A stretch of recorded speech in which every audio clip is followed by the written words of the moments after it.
Hola, buenas tardes. Bienvenidos a una sección especial de Eso sí calienta. Una servidora aquí presentando, Beatriz Velázquez, y hoy tenemos un invitado especial. Recuerden que este es un programa de Chairos para Chairos. La cuestión es informar y aprender un poco sobre literatura e historia. Hola Alejandro, ¿cómo estás? Hola, Beatriz, estoy muy bien. Gracias por la invitación. Y bueno, vamos a hablar de literatura e historia. Ok. Antes que nada, quiero que me cuentes cuál es tu formación. Mi formación, Sí. bueno, soy egresado de la licenciatura de Letras Españolas por la UASH, obviamente una facultad de Filosofía y Letras que me imagino que son iguales en todo el país, creo yo.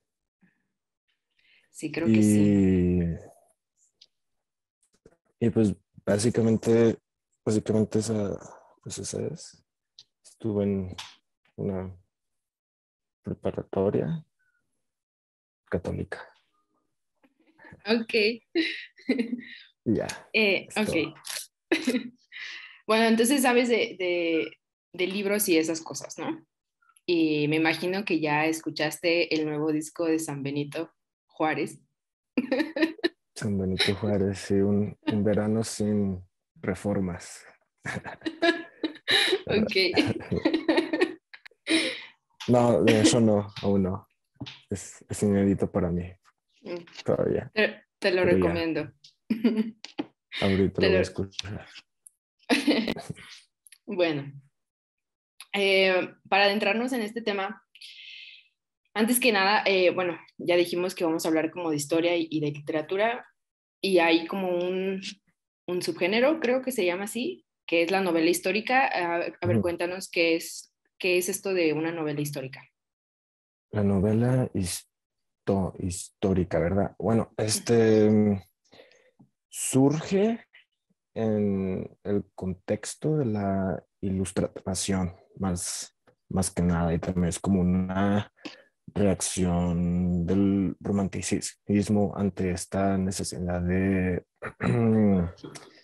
de identidad que está muy relacionado igual con el surgimiento del Estado moderno, ¿no?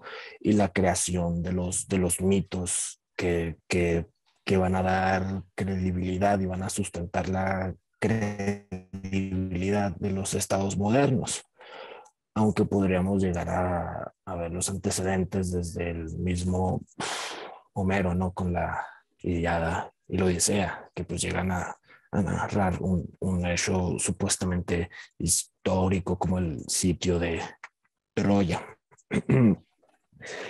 Pero propiamente dicho, sí es algo que surge con la ilustración. Podremos ver algunos ejemplos, tales como La guerra y la paz de Tolstoy, que habla de un personaje que a lo mejor y se podría llegar a mencionar tangencialmente, que es Napoleón, una parte, ¿verdad? Que de manera indirecta llegó a jugar un papel importante con todo el desarrollo de las independencias en América y demás. Igual hay otros ejemplos como digamos, Balzac y la comedia humana, o también puede ser Benito Pérez Galdós con los episodios nacionales, en donde de igual manera se llegan a retratar algunas partes importantes como en qué contexto llegan a surgir las reformas borbónicas, que también es un antecedente para el surgimiento de México como Estado Órale. moderno. Ujú. Así que es algo muy amplio. De hecho, la novela histórica como tal, no creo que haya un límite definido. y entre más avanza la novela así como tal, más difusos se van volviendo los límites, ¿no? Entre Mm, géneros. Por ejemplo, ya la novela, la novela moderna o la novela absoluta, es más, desde el surgimiento de la novela como tal con ujú, el Quijote, ya estaba la inclusión de lo que era por ejemplo, el discurso de las armas y las letras en el Quijote. Eso se puede decir que es algo ensayístico como tal, ¿no? ujú, Aunque no hay eventos históricos en el Quijote, creo que sí, sí de entender un poco mi punto, ¿no? De ujú. Sí, la novela como ok.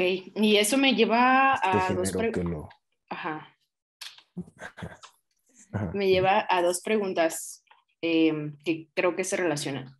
Una es, ¿qué tanto, bueno, creo que ya la contestaste un poco, qué tanto hay de datos históricos útiles en estas novelas históricas? Y la otra que también se relaciona es, ¿qué tan, bueno, hay una intención por reescribir la historia en la novela histórica?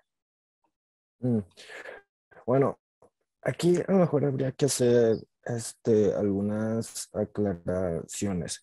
Ujú, Se puede escribir la novela desde un punto de vista moralizante, que a lo mejor es donde habría que llegar a situar a obras como El Cantar del Mío Cid o El Cantar de Roldán o incluso la Ilíada y la Odisea, ¿no? Que hay una intención moralizante. Así ok. que, así que no se puede llegar a situar como, para empezar, son epopeyas, están escritos en Ujú, verso como tal, así. ujú, Pero, por ejemplo, ya hablando de La Guerra y la Paz de Tolstoy, eso sí se trata de ser neutral hasta sí a cierto punto. Y también se trata de tratar de comprender un hecho ok. histórico que marcó y cambió la configuración del planeta, del panorama geopolítico, ¿no? Mm, Y muchas veces se trata de tratar de entenderse, de buscar la identidad de algún país o población con el surgimiento de la nueva novela histórica. ok. Sí, obviamente siempre va a haber un juicio moral. Eso es inevitable, así como humanos, ¿no? O sea, necesitamos el mito que va a sustentar la realidad. Y yo creo que ahí la importancia de la Ok. novela histórica. Necesitamos esos Órale. mitos. Ajá. Esto me parece muy interesante. O sea, un mito que sustente la realidad, en qué basamos nuestra realidad, ¿no? Y bueno, se me ocurrió otra pregunta que no la puse aquí, pero entonces, ¿hay una estructura como tal en las novelas históricas o eso depende como del autor en sí, del contexto, del evento que se esté narrando y bueno, de esa intención Mm, de dar identidad o en general si hay una estructura?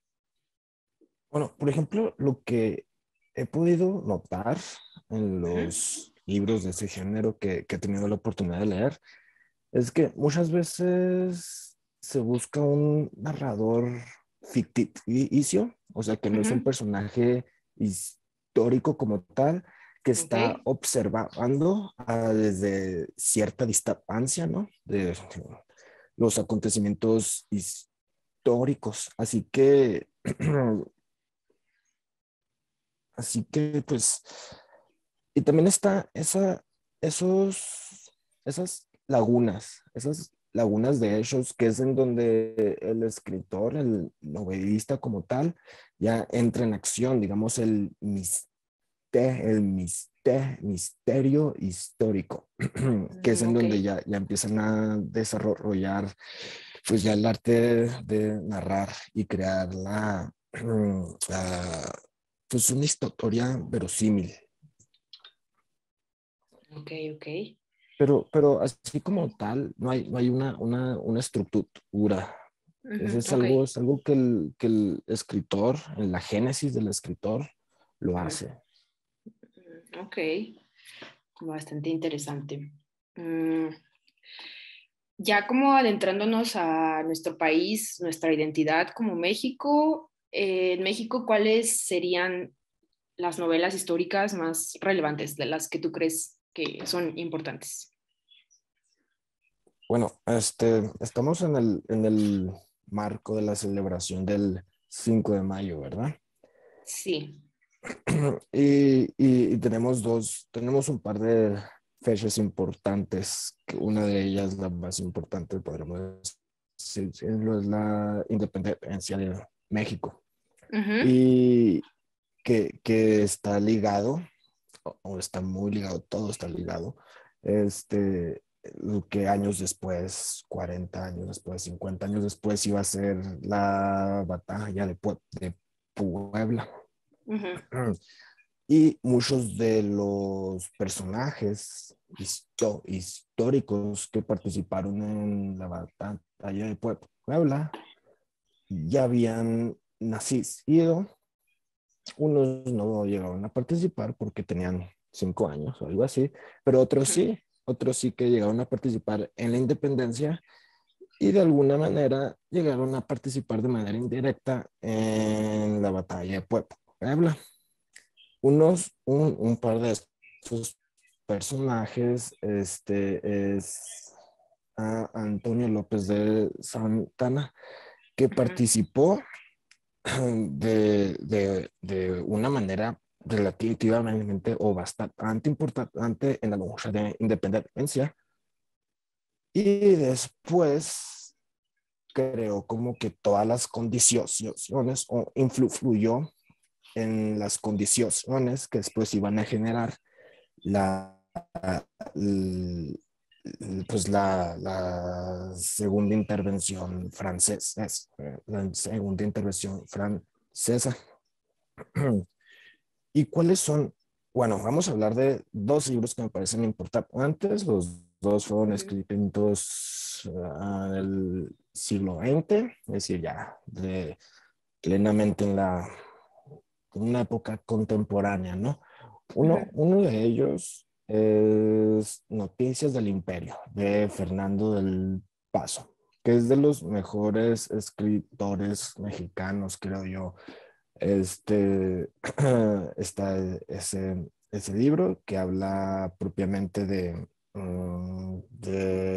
Segundo Imperio, de la llegada de Maximiliano de Habsburgo a México y cómo intentó gobernar al país con poco éxito, ¿verdad? En realidad, ujú. a eso de hablar de gobernar el país es complicado, ¿verdad? Ya Sí. desatado algunas polémicas de quién sí ha podido gobernar al país. Y uno de esos que se llegó a decir, ojalá no me vayan a funar, fue López de Santa Ana. Ok. Él sí supo gobernar a México A ver, y hay que también detenernos un poco. Bueno, arruinó a México. Ojalá no me vayan a aquí, cancelar. Pero sí. aquí o sea, hay que detenernos un poco antes de que me digas la segunda novela histórica. Eh, quiero, bueno, ahondar sobre esta figura, la figura de Antonio López de Santa Anna, que se ha construido porque desde que yo tengo memoria en las clases de historia, pues siempre se ha tratado como si fuera un traidor, un enemigo, y generalmente yo no lo relaciono con los hechos de la independencia, por lo mismo de que se Ujú, ha construido más como este mito de que es así. Entonces, ujú. desde la novela histórica, o bueno, sí, desde este punto, ¿quién Mm. es Antonio de Santa Ana? O sea, si es un héroe, es un villano, es como el mejor gobernante, según, o qué. El único que ha sabido gobernar México. Pero ¿por qué Sí, bueno, si se perdió la Gran él, Texas? la gran Texas, ¿verdad? Bueno, él se unió al ejército, bueno, él es de ascendencia española, así que Ujú, él era un criollo. Y él se unió al ejército realista a los ujú, 15 años, es decir, en 1808 o 1806, por ahí, no lo sé bien. Y él, de hecho, él llegó a formar parte de algunos contingentes militares que llegaron a reprimir los, pues, los primeros esbozos de independencia, ¿no? ujú, Pero pues él era en ese entonces, era un niño de 16 años, algo así, ya para en ujú, 1811 por ahí, él se cambió de bando ujú. y se unió con, uh, pues al ejército itinerante, ¿verdad? Y, y se unió con Iturbide como tal, Ok. defendió a México y llegó a muy corta edad, ganó batallas importantes, especialmente la batalla de Tampico. Por eso se le llega a conocer como el héroe de Tampico. Y esto fue como en 1811, Ujú, 1800, ujú, sí, o sea, era joven, tenía unos ujú, 20 años por ahí. Y ya con la consumación de la independencia en 1821 y con la primera conformación del primer imperio mexicano, efímero ok, de ujú. Iturbide, ¿verdad? Él ganó el grado de coronel, porque sí era alguien muy, Capaz. muy, muy talentoso digamos, en la logística militar. Ujú, Pero de eso a ser un estadista, pues es muy diferente. Y digamos que aquí ya se empiezan a notar los vicios del joven Estado mexicano y ujú, lo que el muy cancelable Enrique Krauss llamó el siglo de caudillos. Y ujú, Antonio de Santa Anna fue, digamos, el arquetipo del mm, caudillo. ok. Y era popularmente conocido, sí, conocido como el defensor de la patria. Y hay un libro que vamos a mencionarle, que es otro libro bastante importante. Creo que salió con el 2004, algo así. Y es El seductor de la patria, ¿no? Es así como una Mm, paráfrasis del epíteto que se le había dado popularmente. Y él fue presidente de México más o menos en 11 ocasiones diferentes. Y siempre fue, bueno, la primera vez no, la primera vez él lo buscó, él quería serlo y fue presidente de México con 37 años de edad. bastante joven. Jovencísimo, a lo mejor, Ujú, ajá, ujú, sí. Y él alcanzó el grado de general a los 28 años de edad. Y llegó a defender en más de una ocasión al país de las amenazas españolas y de la primera intervención francesa, esa, de la llamada Guerra de los Pasteles y demás, ujú. donde fue que perdió su pie y algunos dedos. Órale. Y pero era alguien aclamado por el país, era aclamado por los liberales y conservadores. Después de eso, digamos que yo creo que se sintió incapaz. Bueno, el libro está escrito como de manera epistolar, que son cartas que como que estaba mandando a su hijo, Ujú, que vivía en una especie de exilio en La Habana, como que habla de que él se sentía incapaz de gobernar al país, porque había como que tantos intereses unos en contra de los otros, ¿verdad? Estaban los conservadores, que podrían ujú, ser que estaban representados por la iglesia y por los peninsulares, y este sistema de castas, ¿no? Y también estaban todos los intereses de Estados Unidos, que eso es algo que también hay de qué hablar, los intereses de Inglaterra, España, Francia, Ok. ajá, y pues y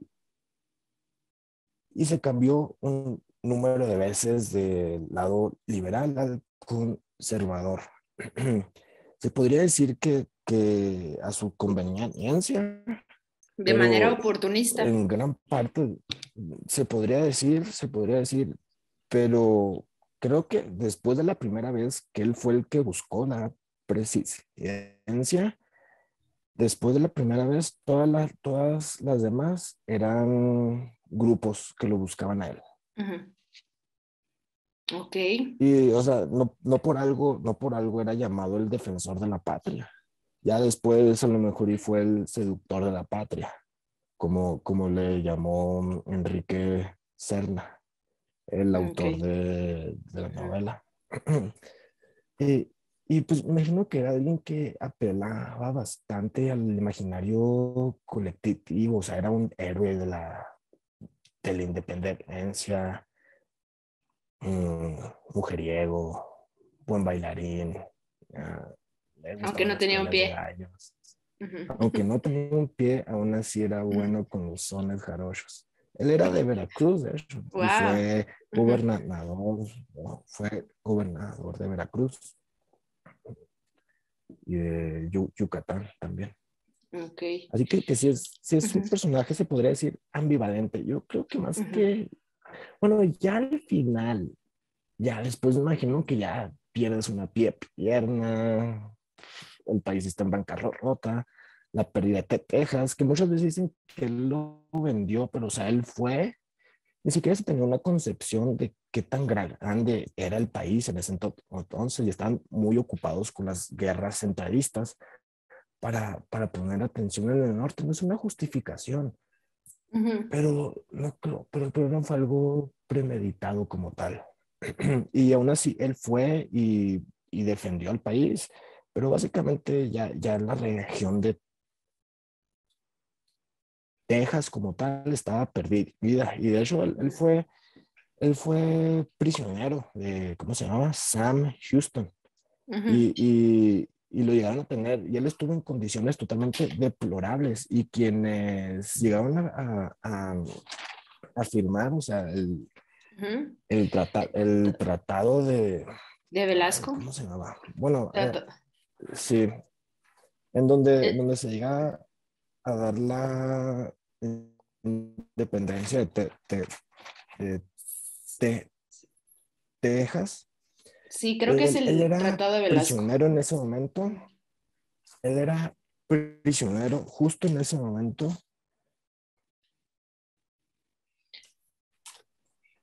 y quien lo llegó a firmar fue eso, el Congreso llegó a firmar el Tratado de Guadalupe y Hidalgo, con el cual Ujú. México perdió los estados de Alta California y Nuevo México. Mm. Pero eso tiene mucho que ver con la propia política exterior de Estados Unidos, ¿no? O sea, que era, desde los inicios tenían con la doctrina Monroe y demás, expandirse hacia el oeste, Ujú. porque era la voluntad de Ok, Dios. ok. Estaba Eso sí, revisando, no se va a ajá, eximir, eso no va a eximir que al salir del gobierno, porque de llegaron a indemnizarlo, creo que en total fueron 30 millones de dólares, ujú, que para el tipo de cambio de esa época, hoy en día serían billones de dólares, ajá, o ok, unos dos, tres billones de dólares. Y aún así, el momento de salir de la presidencia, estaba endeudadísimo, puso impuestos hasta por tener perros. órale. Así que sí, era alguien muy dado a la opulencia, a la vida de Ujú. lujos. Pues sí, lo cual va a poner en Ujú. contraposición totalmente, en contraste con Benito Juárez. Ok, aquí tengo dos preguntas. Eso, bueno, la independencia de Texas más o menos fue como en 1836 y el Tratado de Ujú, Guadalupe, sí, de Guadalupe Hidalgo en 1848. Todo ese tiempo estuvo en la ujú. cárcel, así como dices que le gustaba la No, opulencia y la vida fifí, pues estuvo, seguramente la pasó muy mal y a su palabra no tenía valor, ¿no? ujú. Y Estuvo, ¿mande?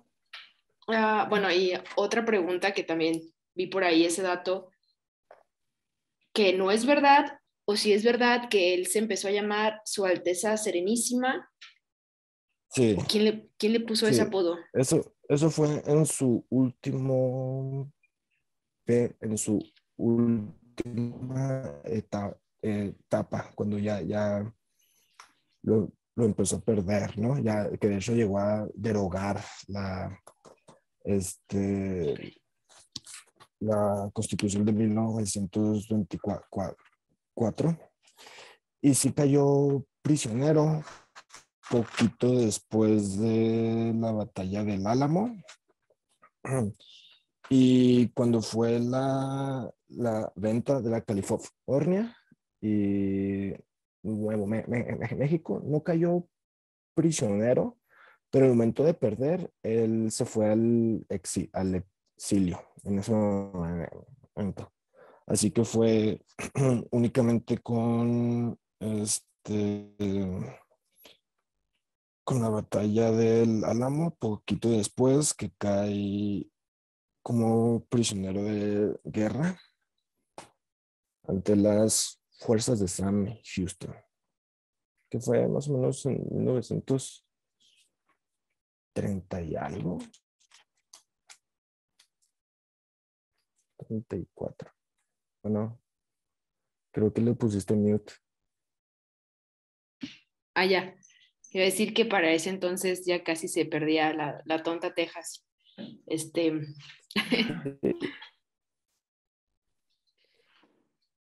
Sí, a lo mejor eso fue en los 40 ya, ujú, porque perdió la pierna en el 38 y cuando fue la batalla del Álamo, ujú. ya iba nomás con su pata de palo ya. Ok, vamos a hacer una Así que pausa. Ok, entonces, sobre esta figura ambivalente de Antonio López de Santa Anna, que fue su Alteza Serenísima. Aquí, bueno, me habías mencionado el libro anteriormente en otro momento, el libro de Will Fowler, en el que, Ah, sí. según esto dice que el primero Héroe en, o villano. Sí. ajá, ok, héroe villano de él. El primero en haberse consagrado como Su Alteza Serenísima fue Miguel Hidalgo. Y aquí estoy perdida como Ujú. cronológicamente. Mm, Miguel Hidalgo. Bueno, yo tengo entendido que Miguel Hidalgo lo que buscaba como tal era instaurar una monarquía independiente, y Ujú. no tanto ya como una colonia más de España, pero sí una monarquía. Esas Ok, eran las intenciones como tales. Ujú. ok.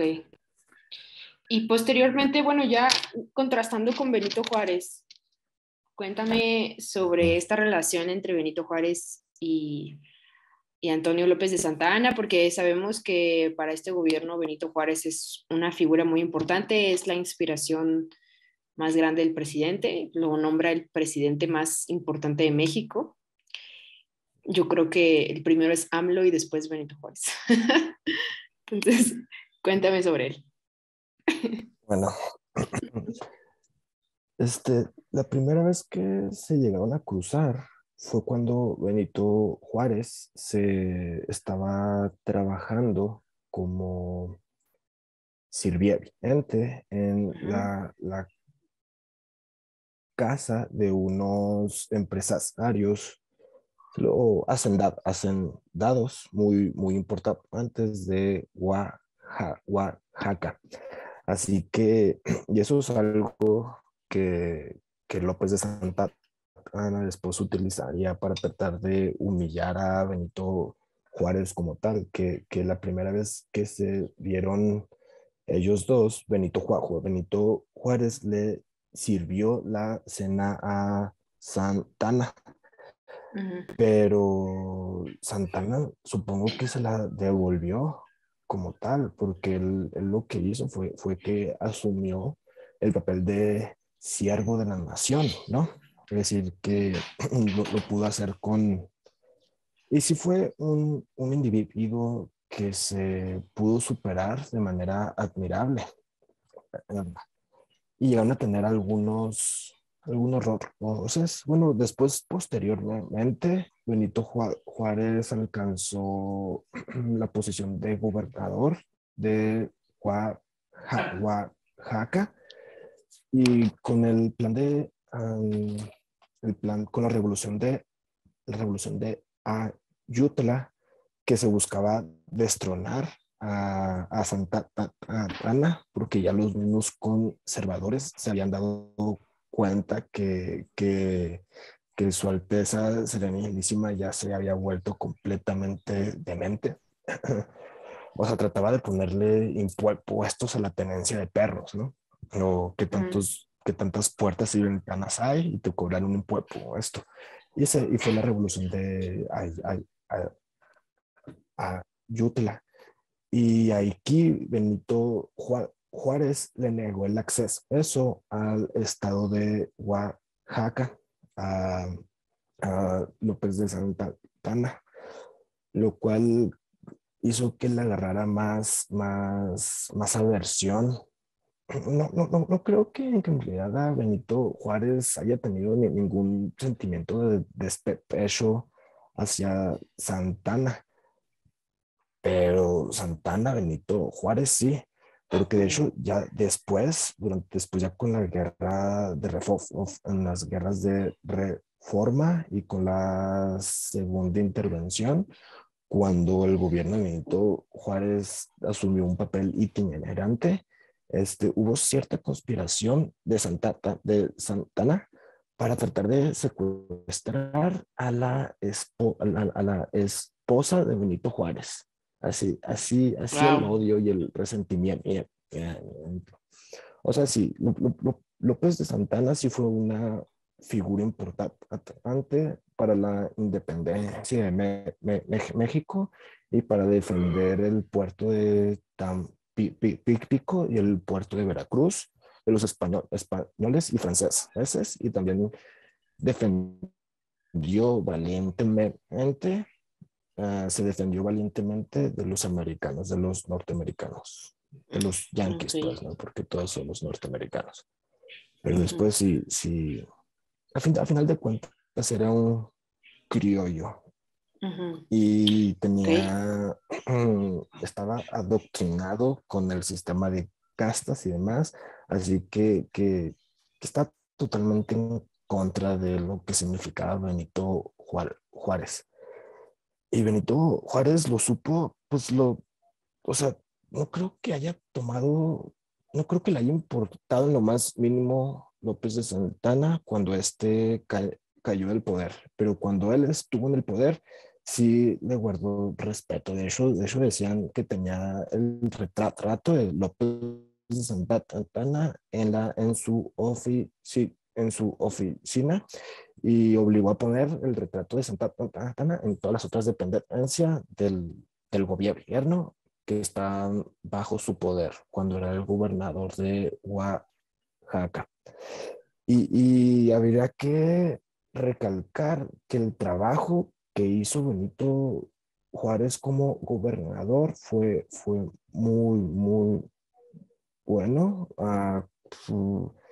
Creó un excedente, o sea, dejó las aras del erario pu- público llenas, construyó caminos, escuelas, líneas de telégrafo, y fue un ejemplo de honestidad y rectitud. Me imagino que por eso AMLO lo admira tanto, porque nunca tomó nada para él. Siempre lo hizo todo para los demás. Algo que me llama mucho la atención ahorita con lo que estás diciendo, bueno, Antonio López de Santa Anna se volvió un dictador con el tiempo, a pesar de que en un principio pues fue alguien crucial para la batalla.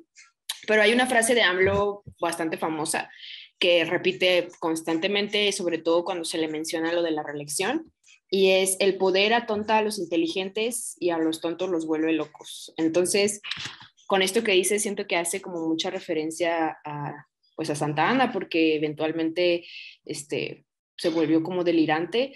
Asimismo, si pues él mismo dice que estar en el poder mucho tiempo no está bien, ¿no? Incluso lo ha hecho como hasta en cierta referencia para decirlo como con respecto a Putin y a otros presidentes, bueno, a otros personajes. Te iba a preguntar otra cosa. ¿Tú crees que estas novelas históricas... bueno, antes de esta pregunta, ¿cuál era la otra novela que ibas a mencionar? La otra novela histórica. Sí. Y es una de José Fuentes Mares, un gran escritor, filósofo e historiador de Chihuahua. Y tiene una novela histórica que me parece una genialidad porque efectivamente habla del momento del gobierno itinerante de Benito Juárez cuando se instaló en Chihuahua y después pasó del norte, que después tomaría el nombre de Benito Juárez, es decir, Ciudad Juárez, ¿verdad? Y también habla del muy importante papel que ya llegó a jugar Luis Terrar Razas, un pequeño dictador, se podría decir que fue un pequeño dictador de aquí de Chihuahua, y se llama Y México se refugió en el desierto, y México se refugió en el desierto.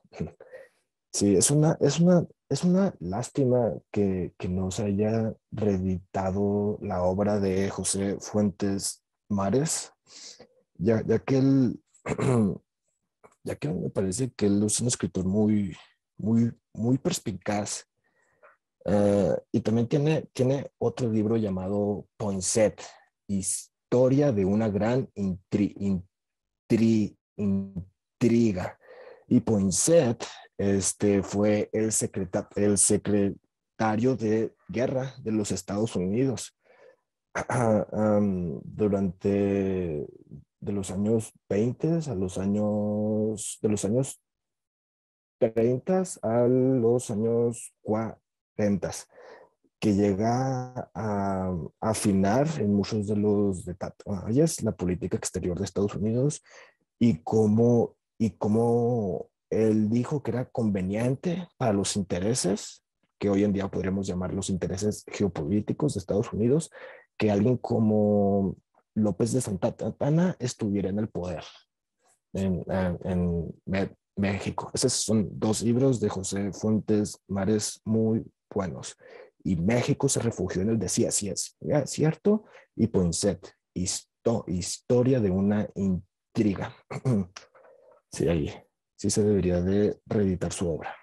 Vamos a decirle a Paco Ignacio Taibo que se rife la misión, ahora que anda con este proyecto pues de sacar como varias novelas importantes. Hablando de estas novelas, ¿tú crees que las novelas históricas en particular pueden ayudar a la formación política? Sí, porque la formación política como tal se basa, ah, se basa mucho en los valores que llegan a sustentar la credibilidad de los estadistas y gobernantes como tal. Es decir, o sea, no, tú no vas a votar por alguien que es un corrupto, un traidor y cosas así, ¿no? Y también necesitamos un sistema de valores y la única manera en que vamos a adquirir el sistema de valores es a través de los mitos. Estamos un mito y la historia como tal es un mito. Wow, pues es un concepto bastante entre perturbador y no sé, como interesante. A ver, incluso AMLO tiene su propio concepto sobre qué es la historia. Y ha dicho que, bueno, él constantemente da clases de historia, también casi siempre lo hace mencionando pues a Benito Juárez. Y déjame buscar en qué momento lo dice, pero dice que el ser humano es un ser histórico, entonces también que no se puede forjar un buen dirigente si no se conoce la historia. Pero hay una frase en específico que espero que en los comentarios nos puedan decir cuál es esta frase de AMLO sobre la historia, ¿no? Que hace referencia como a reescribirla. Y también en este sentido quiero preguntarte, ¿cuáles novelas no son recomendables históricas? Bueno, creo que aquí sí habría que decir Lucrecio, que no hay libro que por malo que sea, no tenga algo de bueno. Ok, Así entonces que hasta los de Krause. sí, sí, sí, sí, sí. Ok. Sí, por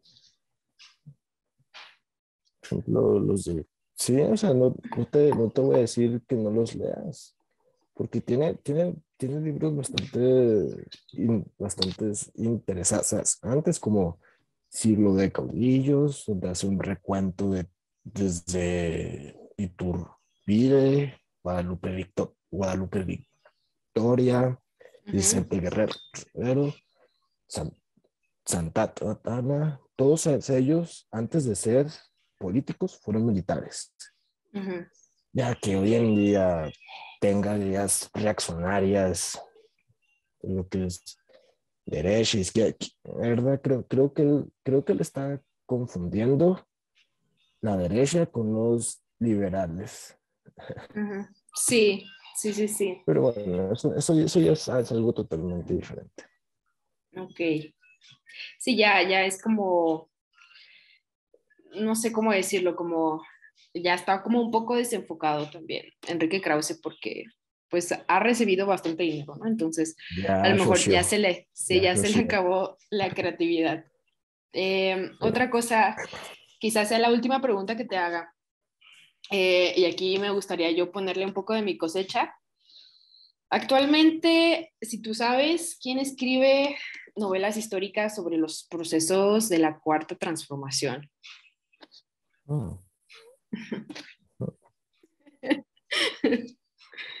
Y aquí debo José el decir que, Vaquero. aquí debo decir que, bueno, yo no conozco como tal alguna novela histórica actual, espero que se esté escribiendo, pero sí puedo mencionar quizás dos libros que he leído que tienen tanto datos históricos, no de este tiempo. Uno es el de Pedro Miguel, el del Último Suspiro del Conquistador. Me parece una novela histórica Mm. porque está como reescribiendo como perdón hacia Hernán Cortés de una Mm. manera como chistosa, como un sentimiento como que quizás de venganza que tenemos como los mexicanos ante la conquista y a todo ese ultraje que hubo. Es muy recomendada. José Ajá. Fuentes Mares también tiene una novela de Cortés llamada Cortés el hombre. Uh-huh. Ok. Y vamos a pedirle a Paco Ignacio Taibo que por favor las reedite. Sí, de que Y haga tomos de la obra completa sí. de José Fuentes Mares, por favor. Uh-huh. Y la otra no es una novela, pero es el libro el último libro de Andrés Manuel López Obrador, A la mitad del camino. Es importante porque hay una parte donde narra su relación con Donald Trump, que me parece como algo histórico importante, sobre todo para los próximos dirigentes, como esta relación que siempre, que se ha tenido bilateral con Estados Unidos. Hasta este punto siento que ha sido como por fin tener a alguien en el poder que sea digno de respeto. Y otra parte de ese libro es la historia que narra, que propiamente no la escribió Andrés Manuel, sino la escribieron los militares, el rescate de Evo Morales, que me parece súper importante también como hecho histórico. 2019. ¿Cómo está narrada? Ajá, entonces sí la recomiendo como quizás no novela histórica, pero relato histórico. Y no ficción, sí. Son obras de no ficción. Y bueno, no sé si quieras agregar algo antes de irnos. Bueno, pues,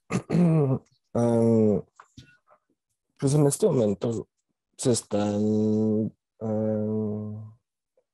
sucediendo hechos históricos que van a dar el material para que el día de mañana se pueda hacer la novela histórica de la 4T. Sí, pero habrá que esperar unos cuantos años. Bastante interesante. Bueno, creo que esto ha sido todo por nuestra parte. Muchas gracias por escuchar. Por favor, dejen en los comentarios si les gustó, preguntas, sugerencias. No olviden suscribirse, ponerle a la campanita y los queremos mucho. Tomen agua y escuchen el nuevo disco de San Benito Juárez. Un verano sin reformas. Sin reformas. Sí. Gracias. Okay. Gracias Gracias a ti. A todos por la invitación. Sí.